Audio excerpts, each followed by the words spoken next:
అన్నదాత అన్నదాత మీ అన్నదాత చెమటోడ్చి ఆహారాన్నందించే రైతన్నా అనునిత్యం నీ కండదండగా నిలిచే నేస్తం ఎవరన్నా అన్నదాత అన్నదాత మీ అన్నదాత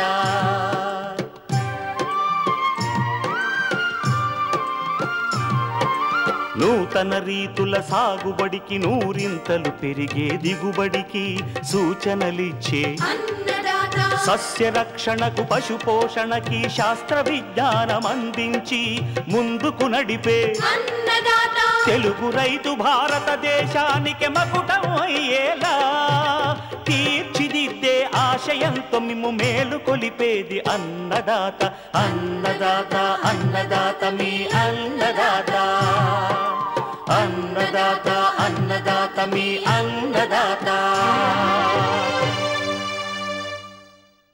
అన్నదాత ప్రేక్షకులకు నమస్కారం. ఈనాటి ముఖ్యాంశాలు. మధ్య తెలంగాణ జిల్లాల్లోని వరి, ప్రత్తి, మొక్కజొన్న పంటల్లో ఎరువుల యాజమాన్యం, మునగ సాగులో యాజమాన్య పద్ధతులు, ఇంకా జై కిసాన్ వ్యవసాయ సమాచారం.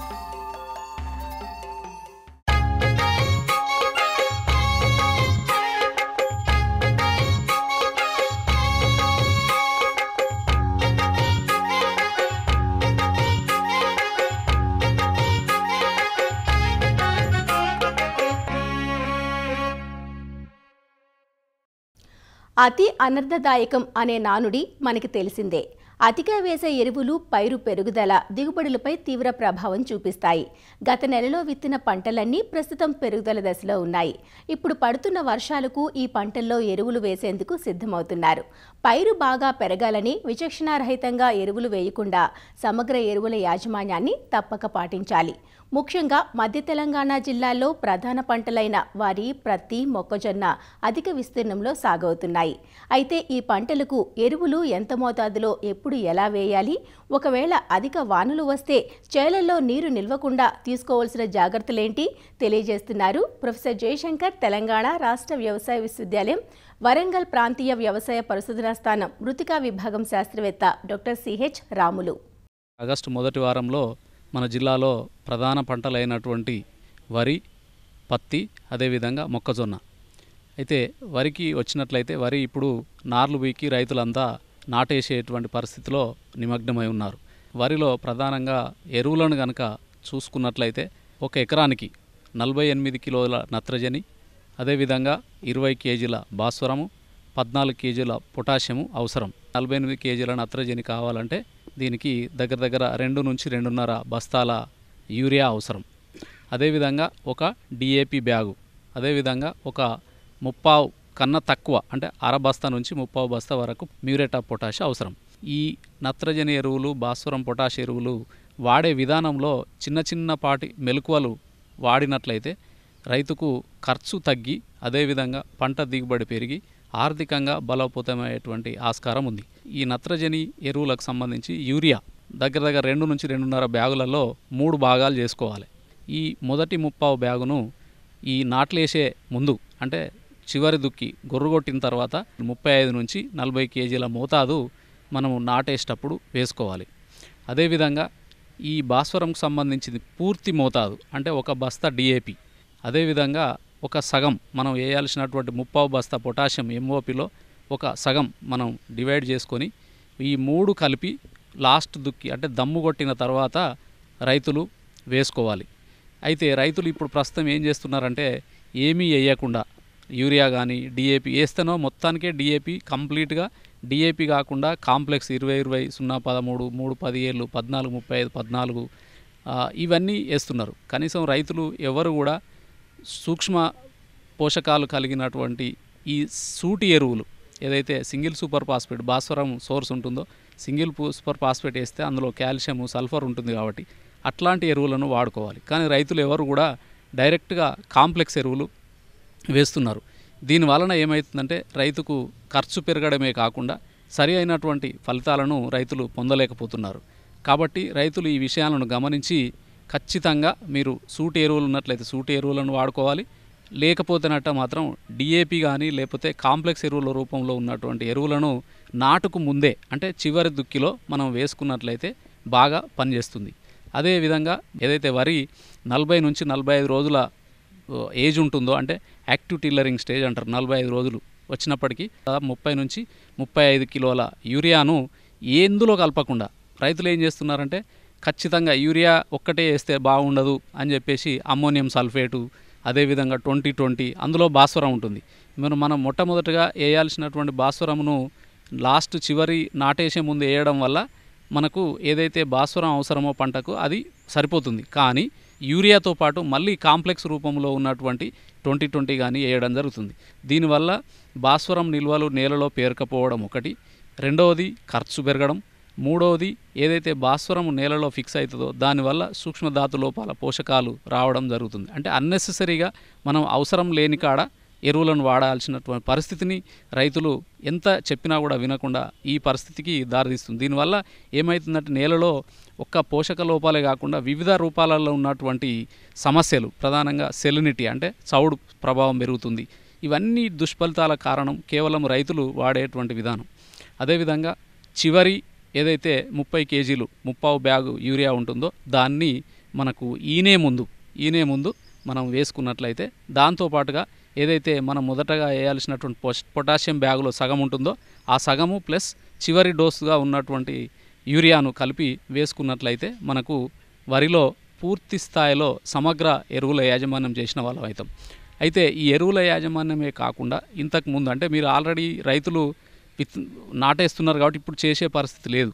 కానీ ఎరువుల యాజమాన్యం చేయాలనుకుంటామో ఖచ్చితంగా ప్రతి రైతు గుర్తుంచుకోవాల్సినటువంటి అంశం ఏమిటి అంటే కంపల్సరిగా సేంద్రియ ఎరువు, రైతులకు గొడ్లు గోద అన్నీ వచ్చేటువంటి ఎరువును సేంద్రియ ఎరువు అంటాం. ఈ సేంద్రియ ఎరువును ఖచ్చితంగా ప్రతి రైతు ప్రతి పంటకు ఒక 2 నుంచి 3 టన్నులు ఒక ఎకరాకు లేదా 5 నుంచి 6 టన్నులు ఒక హెక్టార్కు 2.5 ఎకరాల పొలానికి వేసుకున్నట్లయితే మనకు సేంద్రియ కర్బనం ఏదైతే నేలలో ఉంటుందో అది ఉన్నప్పుడు మాత్రమే మనం వేసినటువంటి ఎరువులు వేస్ట్ కాకుండా వృధా కాకుండా పూర్తి స్థాయిలో సమర్థవంతంగా వినియోగించుకొని మనకు నేల లోపల నష్టం లేకుండా రైతుకు ఆర్థికంగా లాభం జరిగేటువంటి ఆస్కారం ఉంటుంది. కాబట్టి ఈ కొద్దిపాటి మెలకువలు వాడినట్లయితే మనకు ఎక్కువ లాభం జరుగుతుందనేటువంటిది విజ్ఞప్తి. అదేవిధంగా పత్తికి మనకు దాదాపుగా 150 కేజీల నత్రజని, 60 కేజీల భాస్వరము, 60 కేజీల పొటాషియం. మామూలుగా చెప్పాలంటే దాదాపు 4 బ్యాగుల urea, 1 bag DAP, 1 bag potassium సరిపోతుంది. భాస్వరం ఎరువులకు సంబంధించి డిఏపి 1 బ్యాగు. ఈ డిఏపి 1 బ్యాగును ఖచ్చితంగా రైతులు విత్తనం పెట్టే ముందే వేసుకోవాలి. ఈ 4 బ్యాగుల యూరియాను మనం 4 దఫాలుగా వేసుకోవాలి. ఒకటి విత్తనం వేసేటప్పుడు 20 రోజులకు, 40 రోజులకు, 60 రోజులకు, 80 రోజులకు. ఎక్కడైతే మనం విత్తనం వేసినప్పుడు వేసుకోలేని పరిస్థితి ఉన్నట్లయితే ఖచ్చితంగా 20 రోజుల లోపు మనం వేసుకోవాలి. అదేవిధంగా పొటాషియంను వీలైతే నత్రజనితో పాటు 4 భాగాలు చేసుకొని నత్రజని వేసినప్పుడల్లా అంటే యూరియాతో పాటు పొటాషియం వేసుకుంటే ఎక్కువగా మనకు వినియోగ సామర్థ్యం పెరిగి ఉంటుంది. లేకపోతే వీలైనట్లయితే ఒక్కసారి కనుక వేసుకున్నట్లయితే దాని పూర్తి స్థాయిలో వినియోగ సామర్థ్యం ఉండకపోగా మనకు ఎక్కువ లాస్ అయ్యేటువంటి అవకాశం ఉంటుంది. కాబట్టి నత్రజని ఎప్పుడు వేసినా కూడా పొటాషియం దాంతో కలుపుకొని వేసుకోవాలి. అదేవిధంగా మొక్కజొన్నలో దాదాపుగా 6 బ్యాగుల మనకు యూరియా, 1 బ్యాగ్ డిఏపి, అదేవిధంగా 1.5 పొటాషియం అవసరం. ఎప్పుడు కానీ నత్రజనిని 4 దఫాలుగా వేసుకోవాలి. మినిమం కంపల్సరీ 3 దఫాలుగా వేసుకోవాలి. 3 దఫాలుగా వేసుకున్నప్పుడు మాత్రమే పూర్తి స్థాయిలో నత్రజని యొక్క వినియోగ సామర్థ్యము పంట ఉపయోగించుకునేటువంటి అవకాశం ఉంటుంది. ఇందులో కూడా మనకు భాస్వరంకు సంబంధించినటువంటి ఎరువులు నేల లోపల మాత్రమే వేయాలి. అంటే విత్తనం వేసేటప్పుడు మాత్రమే వేయాలి 1 బస్తా డిఏపి. అదేవిధంగా పొటాషియంకు సంబంధించినటువంటి ఎరువులు ఏదైతే ఎంఓపి ఉంటుందో అది నత్రజనితో కలుపుకొని వేసుకున్నట్లయితే మనకు పూర్తి స్థాయిలో మనకు ఈ ఎరువుల వినియోగ సామర్థ్యం అనేటువంటిది ట్యాప్ చేయబడుతుంది. కొద్దిగా విచక్షణతో కనుక మనం ఎరువులను వాడుకున్నట్లయితే అన్ని రకాలుగా బాగుంటుంది అనేటువంటిది నా ఉద్దేశం. వర్షపు నీరు పొలాలలో వచ్చి చేరినప్పుడు కంటిన్యూస్గా మనకు ఒక 5 నుంచి 10 రోజుల వరకు ఆ నీరు నిలబడితే కనుక ప్రధానంగా వరి కానీ, పత్తి కానీ, మొక్కజొన్న కానీ చనిపోయేటువంటి ప్రమాదం ఉంటుంది. కాబట్టి ఇమ్మీడియట్గా ఏ నేలలలో అయితే నీళ్లు నిలబడతాయో ఆ నీళ్లు నిలబడే స్థితి నుంచి నార్మల్ స్థితికి తీసుకురావాలి ఇమ్మీడియట్గా. అంటే డ్రైన్ అవుట్ ఛానల్స్ ఎక్కడైతే స్లోప్ లేదో ఆ స్లోప్ లేనటువంటి ప్రాంతాలలో ఆ పొలాలలో చుట్టూ ట్రెంచ్ కొట్టడం. ట్రెంచ్ కొట్టినట్లయితే ఆ నీళ్ళు అనేటువంటి ఆ ట్రెంచ్ నుంచి బయటికి వెళ్ళిపోయేటువంటి ఆస్కారం ఉంటుంది ఒకటి. రెండవది, అట్లా చేసిన తర్వాత తేమ కంటిన్యూస్గా ఇట్లా ఉండడం వల్ల తేమ నేలలో ఉంటుంది కనుక మొక్కకు కావలసినటువంటి ఆహారం ఏదైతే పోషకాలు ఉంటాయో నేల లోపల అవి మొక్క పూర్తి స్థాయిలో తీసుకునే లేని పరిస్థితిలో ఉంటుంది. కాబట్టి పైపాటుగా మనం పోషకాలను మొక్కకు అందించాలి. పైపాటుగా అంటే మనకు నత్రజని 2% కానీ, డిఏపి 1% కానీ, లేదా మల్టీకే కానీ, పాలిఫీడ్ కానీ 10 grams per liter చొప్పున మనము ఒక 2 నుంచి 3 సార్లు లేదా కంపల్సరీ వారానికి గ్యాప్లో 2 సార్లు అయితే ఖచ్చితంగా మనం చేసుకున్నట్లయితే మొక్క ఆ పరిస్థితిలో నుంచి మనకు మొక్కను బతికించే వాళ్ళం అవుతాం. తర్వాత వారం 10 రోజులలో ఎట్లా బెట్ట పరిస్థితులు వస్తాయి కాబట్టి అప్పుడు మనం దగ్గర ఇంటర్ కల్టివేషన్ అంటే మధ్యలో అంతర కృషి చేసినట్లయితే మొక్క యొక్క వేర్లకు ఆక్సిజన్ అంది తొందరగా మొక్క రికవరీ అయ్యేటువంటి ఆస్కారం ఉంటుంది.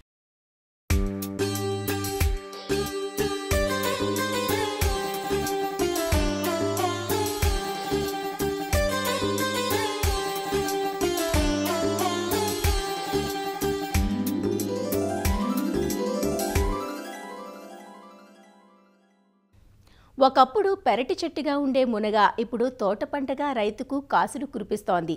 మునగ వాడకంలో మనదే అగ్రస్థానం. కూరగాయగానే కాకుండా ఊరగాయగాను దక్షిణ భారతదేశంలో పేరుగాంచింది. మునగ కాయలనే కాకుండా ఆకులను కూరగాను అలానే పశువులకు మేతగాను వినియోగిస్తున్నారు.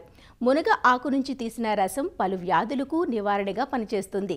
ఇంతటి ప్రాముఖ్యాన్ని సంతరించుకున్న మునగలో వార్షిక రకాలు అందుబాటులోకి వచ్చి నాటిన 6 నెలలకే ఫలసాయాన్నివ్వడంతో సాగు అంతటా విస్తరిస్తోంది. పూత సమయంలో వర్షం పడితే పూత రాలిపోవడం మునగలో ప్రధాన సమస్య. కాయ ఈగ, మొదులుకుళ్ళు వంటి చీడపీడలు ఆశిస్తూ ఉంటాయి. వీటిని అధిగమించి శాస్త్రీయ విధానాలతో మునగ సాగును భేషుగ్గా చేపట్టవచ్చు. మునగను ఆగస్టు నుంచి అక్టోబర్ మాసాల మధ్య నాటుకుంటారు. మునగ సాగు వివరాలు తెలియజేస్తున్నారు ప్రొఫెసర్ జయశంకర్, తెలంగాణ రాష్ట్ర వ్యవసాయ విశ్వవిద్యాలయం, నాగర్ కర్నూలు జిల్లా పాలెం కృషి విజ్ఞాన కేంద్రం శాస్త్రవేత్త డాక్టర్ ఏ శంకర్. మునగ అనేది సూపర్ ఫుడ్గా పరిగణిస్తాము. ఎందుకంటే ఇది అనేక పోషకాలకు మరియు antibiotic, antifungal, antibacterial, anti inflammatory properties ఉన్నాయి. మునగలో మనకు నారింజలో కంటే 7 రెట్లు ఎక్కువగా విటమిన్ సి ఉంటుంది. అలాగే పాలలో కంటే 4 రెట్లు ఎక్కువ కాల్షియం ఉంటుంది. అలాగే 2 రెట్ల ప్రోటీన్ ఎక్కువగా ఉంటుంది. తర్వాత అరటిలో కంటే 3 రెట్లు ఎక్కువ పొటాష్ ఉంటుంది. పీకేఎం1 అనే రకము నాటిన 6 నెలల్లో పూతకొస్తుంది. సో మొదటి సంవత్సరంలోనే ఖాతాకు వస్తుంది. ఒక 3 సంవత్సరాల వరకు కార్సి పంటను తీసుకునే అవకాశం ఉంటుంది కాబట్టి నికరమైన ఆదాయాన్ని అందిస్తుంది. సో మునగను నాటుకోవడానికి మనకు అనువైన నేలలు చూసుకున్నట్లయితే అన్ని రకాల నేలల్లో అనుకూలము. ఎక్కడైతే చౌడు మరియు నీటి ముంపు లేనటువంటి ప్రాంతాలను మనం ఎంచుకోవాలి. గరప నేలలో ఎక్కువగా ఒండ్రు మరియు సేంద్రియ కార్బన్ ఉన్నటువంటి నేలలు అత్యంత అనుకూలము. మునగను నాటుకునే ముందు మనము మేలైన విత్తనాన్ని సేకరించి మనం పాలీ బ్యాగ్స్లో ఒక 45 రోజుల వరకు పెంచిన తర్వాత ఈ మొక్కలను ప్రధాన పొలంలో నాటుకోవచ్చు. లేదన్నట్లయితే విత్తనాలను డైరెక్ట్గా పొలంలోనే నాటి కూడా మనం సాగు చేసుకోవచ్చును. ఎకరానికి మనకు నారు పెంచి నాటుకోవడానికి 250 గ్రాముల విత్తనం అవసరం అవుతుంది. 640 నుంచి 670 మొక్కలు ఎకరానికి అవసరం అవుతుంది. నాటుకునే ముందు నేలని 3-4 సార్లు దున్ని మెత్తడి దుక్కి చేసుకోవాలి. తర్వాత ఎకరానికి 10 టన్నుల పశువుల ఎరువును ఆఖరి దుక్కిలో వేసుకోవాలి. ఎటు చూసినా వరుసల మధ్యలో మొక్కల మధ్యలో 2.5 మీటర్లు ఉండే విధంగా చతురస్రాకార పద్ధతిలో నాటుకోవచ్చును. లేదన్నట్లయితే ట్రాక్టర్ కల్టివేషన్కి అనుగుణంగా ఉండడానికి 2 వరుసల మధ్యలో 3 మీటర్లు, వరుసలను మొక్కల మధ్యలో 2 మీటర్లు ఉండే విధంగా దీర్ఘ చతురస్రాకారంలో కూడా మనం మునగను నాటుకోవచ్చును. మునగను నాటుకోవడానికి ఒక 2 ఫీట్ల పొడవు వెడల్పు లోతు గుంతలను తీసుకొని ప్రతి గుంతకి ఒక 5 కిలోల పశువుల ఎరువు అంటే 250 గ్రాముల సింగిల్ సూపర్ ఫాస్ఫేట్, 250 గ్రాముల వేపపిండిని పై మట్టికి కలిపి గుంతను పూర్తి చేయాలి. పాలీ బ్యాగ్స్లో పెంచుకున్నటువంటి మునగ మొక్కలను తీసుకొని ప్రధాన పొలంలో నాటుకునేటప్పుడు కాండంకి ఎలాంటి ఇంజురీస్ జరగకుండా జాగ్రత్తగా, అలాగే వేర్లకు ఉన్నటువంటి మట్టిని చెదరకుండా మనం గుంతలో నాటుకోవాలి. నాటిన వెంటనే ఒక కర్రను పాతి కట్టాలి. లేదన్నటువంటి గాలికి ఈ మునగ మొక్కలు విరిగిపోయి డ్యామేజ్ జరుగుతూ ఉంటుంది. నాటిన తర్వాత వెంటనే మనం నీళ్లు పోసుకోవాలి. మొదటి 10-15 రోజుల వరకు కూడా 3 రోజుల తర్వాత ఒక తడి ఇచ్చుకోవాలి. లేదంటే డ్రిప్ సిస్టమ్ని ఏర్పాటు చేసుకున్నట్లయితే నీటిని పారించడం చాలా ఈజీగా ఉంటుంది. అలాగే ఫెర్టిలైజర్స్ కూడా మనం డ్రిప్లో ఇచ్చడం వల్ల కూడా పంట యొక్క నాణ్యత దిగుబడి కూడా బాగుంటుంది. తర్వాత మనకు వేసవి కాలంలో వచ్చినట్లయితే 4-5 రోజులకు ఒకసారి, చలికాలంలో వచ్చేట్లయితే 7 నుంచి 10 రోజులకు ఒకసారి నీటి తడిని ఇవ్వాల్సిన అవసరం ఉంటుంది.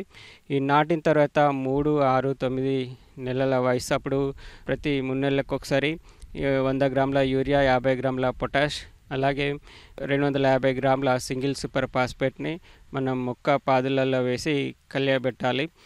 ముందుగా నాటిన తర్వాత ఒక 3 అడుగులు పెరిగిన తర్వాత మనము మొక్క యొక్క కొనను తుంచివేయాలి. దీని ద్వారా పక్క కొమ్మలు ఏర్పడడం జరుగుతుంది. ఈ పక్క కొమ్మలు కూడా ఒక 2-3 అడుగులు పెరిగిన తర్వాత వెంటనే వీటి కొమ్మలను మళ్ళీ ఒకసారి తుంచివేయాలి. దీని ద్వారా మొక్క గుబురుగా అనేక పక్క కొమ్మలతోని పెరుగుతుంది. సో దీనివల్ల మనకు పూల సంఖ్య పెరిగి మనకు కాయల యొక్క సంఖ్య కూడా ఎక్కువగా వస్తుంది. ముందుగానే నాటిన రైతులు ఖచ్చితంగా ఈ ప్రూనింగ్ సిస్టమ్ని అవలంబించుకోవాలి.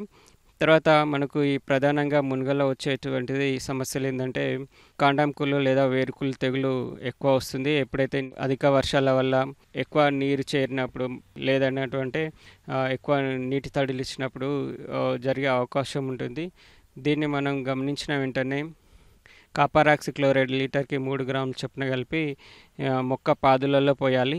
అలాగే కాండం మీద ఒక 2-3 అడుగుల వరకు కూడా COC పేస్ట్ని మనం చేసుకున్నట్లయితే కాండం యొక్క కుళ్ళును మనం నివారించుకోవచ్చును. పురుగుల విషయానికి వచ్చినట్లయితే ఆకుతినే పురుగు, ఆకుగూడు పురుగు ఎక్కువగా ఆశిస్తుంది. ఆకుతినే పురుగు, ఆకుగూడు పురుగు సన్నగా ఉండి ఆ 2 ఆకుల మధ్యలో చేరి పత్రార్థాన్ని గోకి తినడం, సడన్గా ఇది ఒక్కసారిగా విజృంభించి చెట్టు యొక్క ఆకులు మొత్తాన్ని తినివేసి మొత్తం స్కెల్టన్ లాగా చేస్తుంది. ఇది గమనించిన వెంటనే మనం ప్రొఫెనోఫాజ్ లీటర్కి 2 ml చొప్పున కలిపి పిచికారీ చేసుకోవచ్చు. లేదా ఇమామెక్టిక్ బెంజోయేట్ అయినట్లయితే 0.4 గ్రాములు, లేదా స్పైనోసాడ్ అయినట్లయితే 0.3 ml లీటర్ నీటి కలిపి పిచికారీ చేసుకొని నివారించుకోవచ్చును. కాయ తొలచు పురుగు, కాయగా ఉంటాము. ఇది పై భాగంలో రంధ్రం చేసి లోపల చేయడం వల్ల దీనికి కాయల నుంచి గమ్ కారుతుంది. సో దీనికి ట్రాప్స్ని ఏర్పాటు చేసుకోవాలి.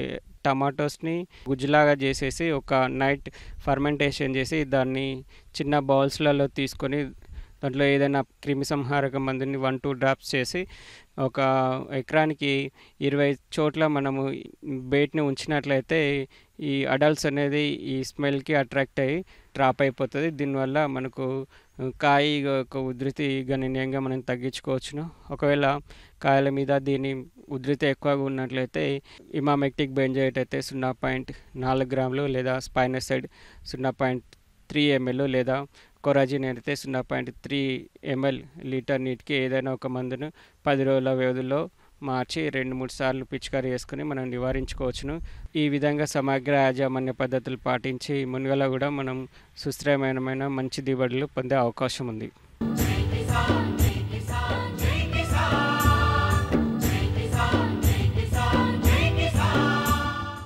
వ్యవసాయ సమాచారం ఇప్పుడు జై కిసాన్లో చూద్దాం. నిధుల్లేక నిర్వహణ కరువై నిరుపయోగంగా మారింది ఎన్టీఆర్ జిల్లా గొల్లపూడి ఎత్తిపోతల పథకం. కృష్ణానదిపై 5 దశాబ్దాల క్రితం ఈ ఎత్తిపోతల పథకాన్ని ఏర్పాటు చేశారు. గొల్లపూడి నుంచి భవానీపురం, విద్యాధరపురం, జక్కంపూడి, ముస్తాబాద్ ఇలా వివిధ గ్రామాల రైతులు ఈ ఎత్తిపోతల పథకంపైనే ఆధారపడి సాగునీరు పొందుతున్నారు. కొన్నేళ్లుగా ఎత్తిపోతల పథకం నిర్వహణ గాడి తప్పింది. 7,000 ఎకరాలకు సాగునీరందించే పథకం ప్రస్తుతం 4,000 ఎకరాలకే పరిమితమైంది.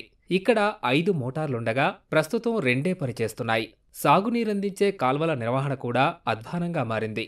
నున్నా తదితర గ్రామాల్లో గ్రామీణ ఉపాధి హామీ పథకం కింద కొద్దిమేర పని జరిగినా పూర్తి స్థాయిలో పనులు కాకపోవడంతో రైతులకు సాగునీరందని పరిస్థితి తలెత్తింది. గొల్లపూడి కాలువ అండి. గొల్లపూడి నుంచి ముస్తాబాద్ వరకు సుమారు 8 గ్రామాలు 9 గ్రామాల నుంచి కాలువ వెళ్ళిద్దండి, 15 కిలోమీటర్ల పొడవున. ఈ కాలం మీద ఇదివరకు 7,000 ఎకరం ఆయకట్టు ఉండేది. ఇప్పుడు సుమారుగా ఒక 5,000 ఎకరంకి ఆయకట్టుకు వచ్చింది. కొంత రియల్ ఎస్టేట్లు పోయినా ఎవరు పట్టించుకోక సరిగ్గా తూటుకాడ బాగా పెరిగిపోయి నీళ్ళు రావట్లేదండి అసలుకి. ఈ తూటుకాడ కొంతమంది కొన్ని చోట్ల ఉపాధి కూలీలతో తీయించారు కానీ కొన్ని గ్రామాల్లో తీయించలా. ఇదే కాలం మీద కొన్ని పంచాయతీలకి తాగునీరు కూడా ఇదే కాలం నుంచి వెళ్ళాలండి. తాగునీరు కూడా ఇబ్బందిగా ఉంది మాకు. ఇప్పుడు ఐడీసీ డిపార్ట్మెంట్ ఉంది. డిపార్ట్మెంట్ ద్వారా మోటార్లు మేజర్ రిపేర్లల్లా వాళ్ళే చేస్తారు. మైనర్ రిపేర్లు తప్పనిసరి కాబట్టి 1 డేలో అయిపోయేటిని కొంతవరకు రైతులే చేసుకునే వాళ్ళం. ఇంతకుముందు మేమే చేయించుకున్నాం. పెద్ద పెద్ద రిపేర్లు మోటార్లు పెద్ద వైండింగ్ కాలిన అలాంటి వాటికి వాళ్ళు వచ్చేవాళ్ళు. గతంలో కాలువకు 4 కోట్లు శాంక్షన్ చేసి దానికి ఆధారితైన రివైటింగ్ వాల్ కూడా నిర్మించారు, అన్నీ చేశారు. దాన్ని కానీ ఈ నిర్వహణకు మాత్రం పక్కెళ్ళిపోతున్నారు ఎవరు. దీని మూలానే మాకు అసలు నీళ్ళు రావట్లేదు. ఇప్పుడు నిధులు కొరత, తీవ్రమైనటువంటి కొరత. మోటార్లు సక్రమంగా ఆడవు, మోటార్లకి మెయింటైన్ చేసే విధానం లేదు. ఐడీసీ మోటార్లన్నీ కూడా బాగు చేసి వాళ్ళ రైతులకి ఎప్పటికప్పుడు వాళ్ళకి అప్పగించాలా.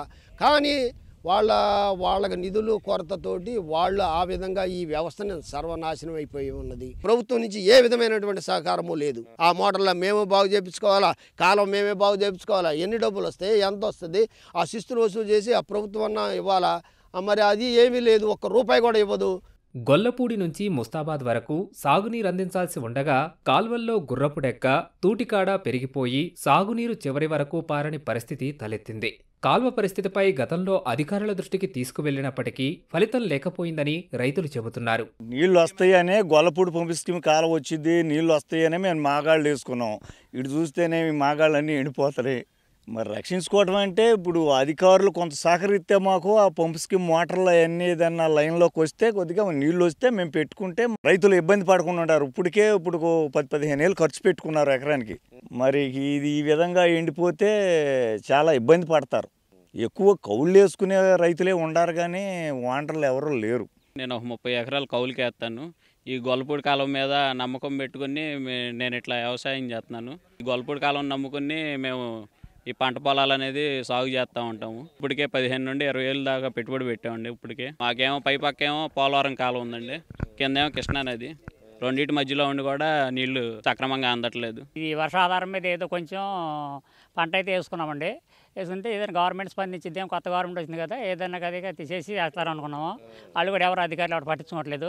వాళ్ళు అన్నారేంటంటే మీ తెప్పలు మీరు పడినా రైతులకు వదిలేశారు వాళ్ళు 4 సంవత్సరాలు బట్టి. ఏదో రైతులు మేము మా పని మేము చేసుకుంటాం, కొంచెం డబ్బులు అమౌంట్ పోసుకుని ఒక మనిషిని పెట్టుకుని కాలం అయితే కొంచెం సాగు చేసుకుంటున్నాం. ఇంకా తర్వాత ఎవరు వంటలా, రైతు ఎవరు పనాలకు సరిపోయింది కదా. చేలో ఎవరు వచ్చి రైతు రోజు నీళ్ళు తీసుకొస్తారో, ఏ ఊరులో ఆ ఊరులో ఎక్కడక్కడ సరిపోతుంది, ఎవరు పట్టించుకోవట్లా. ఈ అధికారులు లేరు, అందరూ కౌలు రైతులు. ఏదైనా వస్తే 10 రూపాయలు తినేవాళ్ళు, పెట్టుకునేంత శక్తి ఎవరికి లేదు. మరి ఏదైనా పండితేనే ఒక ఆధారం, పండిపోయినానికి చాలా ఇబ్బంది పడిపోతాం. ఈ ఎత్తిపోతల పథకం కింద చిన్న సన్నకారు రైతులు, కౌలు రైతులే అధికంగా ఉన్నారు. ఈ నేపథ్యంలో అధికారులు స్పందించి నీటి సరఫరా జరిగేలా చర్యలు చేపట్టాలని రైతులు కోరుతున్నారు. ఒకప్పుడు ఏడాదికి 2 సార్లు సాగునీరు అందే గొల్లపూడి ఎత్తిపోతల పథకం ఇప్పుడు ఒట్టిపోయింది. కాల నిర్వహణ కూడా అయోమయంగా మారింది. అటు ఏపీఐడిసి అధికారులు పట్టించుకోకపోవడం మూలంగా 5 మోటార్లకి కేవలం 2 మాత్రమే పనిచేస్తున్నాయి, మిగతా 3 కూడా పనిచేయడం లేదు. అలాగే కాలం నిర్వహణ కూడా అధ్వానంగా తయారైంది. ఈ గుర్రపడెక్కగా తూటుకాడ పెరిగిపోయి శివారు ప్రాంతాలకు ముస్తాబాద్ వరకు నీరందే పరిస్థితి లేదు. దీంతో ఈ పంటలు వేసుకున్న రైతులు, కౌలు రైతులు అయితే పరిస్థితి అగమ్యగోచరంగా తయారైంది. ఓవైపు పంటలు ఎండిపోయిన పరిస్థితిని చూసి వీరంతా కూడా ఆవేదన చెందుతున్నారు. ఎప్పటికైనా ఏపీఐడిఎస్ అధికారులు కలెక్ట్ చేసుకొని ఆ మోటార్లు బాగు చేసి కాల నిర్వహణ బాగు చేస్తే తమకు సాగునీరు అందే అవకాశం ఉందని రైతులంతా వేడుకుంటున్నారు. నొన్న నుంచి కెమెరామెన్ నాగేంద్రతో సూర్య, ఈటీవీ న్యూస్, విజయవాడ. మరిన్ని విభిన్న అంశాలతో రేపటి అన్నదాతలో మళ్ళీ కలుసుకుందాం. అంతవరకు సెలవు, నమస్కారం. అన్నదాతలు తమ సందేహాలు, సమస్యలను 1800-425-4085 టోల్ ఫ్రీ నెంబర్లో ఉదయం 10 గంటల నుంచి 11 గంటల మధ్య పని దినాలలో సంప్రదించగలరు. ఈ కార్యక్రమాన్ని యూట్యూబ్లో www.youtube.com/అన్నదాత ఈటీవీ లింక్ ద్వారా వీక్షించవచ్చు. అన్నదాత కథనాలు ఈటీవీ విన్ మొబైల్ యాప్లో వీక్షించండి.